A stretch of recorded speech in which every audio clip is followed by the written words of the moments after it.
Likhetha ngamandla igumgedlela inkosi enkulu uBombela isitimela samaMpondo. Baba mkhulu phakathi. Amen. Zazigijima kuwo wonke amaphephandaba ako-England izindaba zakwaZulu zokuthi uwanqobe kanjani amangisi ephethe ihawu nesagila nomkhonto. Phela abelungu abakwazi ukubuyela emuva. Ababengondunankulu bahamba phela beyokwethula phela umbiko ngempi ukuthi ngabe kwehlulekwe kanjani. Zafika naso isagila nehawu nomkhonto ukuthi nayi into eyenze sanqotshwa. Lokho kwakungakholakali. Naye uQueen wayedinwe kakhulu ukuthi siyaqala ukwehluleka emhlabeni wonke jikelele. Phela lesi sizwe samangisi sasihamba wonke umhlaba sihamba sibhubhisa nje kalula zonke izizwe sasihlangana nazo ikakhulukazi khona eAfrika. Wakwaziwa ukuthi amazwe ahlangene lawa phela azikhondla enze umbimbi ukuba athathe onke amazwe acebileyo abawafake ngaphansi kwawo bese bezidlela umnotho wabo. Ngalezi zikhali zabo ababevale ngazo ezishaya inyama nezikhali zabo ababezikhandile ezibulala umphefumulo kanye nomqondo. Lento phela abelungu babeyihlalele phansi bayitadisha kahle ukuthi masibulala inyama umphefumulo sizowenze njani kanye nomqondo womuntu. Kodwa bakuthola lokho sebekuhlalela phansi bakhanda lesi sikhali lesi okuyisona sizokwazi ukuthi sinqobe umphefumulo nomqondo womuntu. Sikweduse ngisho usufile uhambe uye endaweni engafanele ungahlangani nobaba mkhulu bakho. Ngoba phela kuqala umuntu wayethi mayishonile ebuye emndenini wakhe ezosho ukuthi ngihambe kahle sengihlangene nobaba mkhulu bami ondukuzeni. Kodwa ngiyacela ukuthi ningenzele inhlambuluko noma inhlawulo ukuze ngiqhubeke ngoba nginecala engalenzayo. Umndeni mase menzela lokho bese yaqhubeka avalelise abonga angaphinde futhi nimphuphe. Lokho kungasenzeki namhlanje akubuyi muntu ngenxa yalesi sikhali sakhe umlungu. Asisebenzisa wayesethi umlungu uma kwenzeka umphupha lo muntu wakini ubothi fire in the name. Kanti nalowo fire lo igama likaNkulunkulu oyisithixo sabo abelungu elisazochaza ngalo igumgedlela ngelinye ilanga. Njengoba phela lichazile ngawo bonke onkulunkulu abaningi baseRoma eligcine lithe sebe bonke onkulunkulu bango-1800.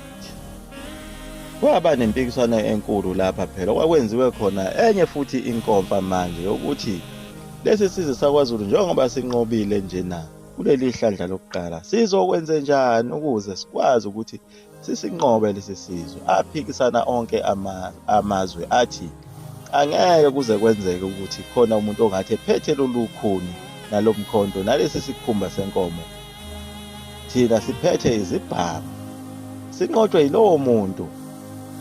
Acasuka kakhulu amabutho asemazweni asentshonalanga axhumana namanye amazwe kwandiswa izikhali kwatholakala nezinye izikhali ezazithe thuthu. Njengoba phela ekuqaleni ngesikhathi befika abelungu lapho abesasebenzisa ugunpowder kodwa empini yasesandlwana base besebenzisa isibhamu lesekuthiwa iMartin hand esasifaka inhlamvu eyodwa udubule mase uphinde uyahlohla ufake enye inhlamvu yesibili.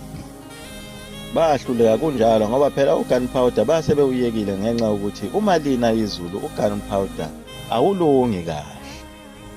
Kwaqalwa phansi ke kwahlela waqoqwa ezinye izikhali ezinamandla ezaziqhamuka kwamanye amazwe ayaxhasa phela ulempi. Phela amangisi ayesebone kahle ukuthi uZulu wayelwa kanjani. Esebonile futhi ukuthi akezi kanye uza ngamabutho. Beze beyitshela ukuthi bayanqoba kanti cha kunamanye amabutho aseza endleleni. Kuwo lo mhlangano obanjwe ngamangisi kwaye kwaphakama izwe lamaMelikana e-United States eyathi sikhona isibhamu bona abanaso esiyi-automatic umshini oyishintshayo esikwazi ukukhipha izinhlamvu ezingama200 ngeminithi nje elilodwa. Lokho okuchaza ukuthi ngeminithi elilodwa kunamathuba ukuthi abantu abangangu-200 bangafa. Leyo phela kwakuyi-Catholic machine gun eyayidubula ingenamkhawulo uma nje udonse i-trigger kusekhona izinhlangu. Iyolokhu ihambe njalo, ngisho kungaphela izinhlangu ilokhu ihambe njalo. Kwaqhuma elikhulu ihlombe ngombono waqhamuka nayo i-United States. Bathiwa lapha siyoqotha imbokodo nesisekelo ngeke beze benqamuke. Lesi sibhamu phela sasikhandwe omunye ummelikana okwakuthiwa nguRichard Jordan Catlin, isibongo sakhe. Lesi phela okwaqanjwa ngaso sona lesi sibhamu esiwumbulalazwe. Ajabula kakhulu onke amazwe ayihlangene kulomhlangano. Athi sizomnqoba uZulu. Sikhumbule phela uZulu kwakungelona izwe, kodwa wayihlanganyelwa ngamazwe omhlaba eyedwa, ephinde ezohlanganyelwa nayezinye izizwe zabantu abamnyama. Ephinde naye futhi uZulu ahlukane phakathi ahlaselane yedwa, kodwa afike anqobe kunjalo. Phela sikhumbule ukuthi inkosi uCetshwayo yayikade isolile kuyo lempi, ngoba phela yayisithi yazikhipha izinkomo kodwa kwaye kwanqaba amamboza. Athi ngeke size sikhiphe izinkomo zobabamkhulu bethu sizise emangisini. Okungenani lezi inkomo kumele zisikwe amahawu. Wawalalela amamboza mayesho njalo uCetshwayo. Ngenxa yokuthi phela babebhikisha ukugiya ngisho uhamu lapha elambele igazi. Kodwa undunankulu owayekhona ngaleso sikhathi, uMnyamana kaNgqengelele wakaButhelezi, naye wayihambisana nesilo engayithandi lento ngoba wayethi phela ungalwa kanjani nabantu ongabazi ukuthi bangaki ezweni lakubo lapho abasuka khona. Kumele siqale sithole phela isiduli sayo imihlwa le lapho eqhamuka khona. Kodwa amabutho ngokushiselwa igazi ayibona lokho kuyisenzo sobugwala.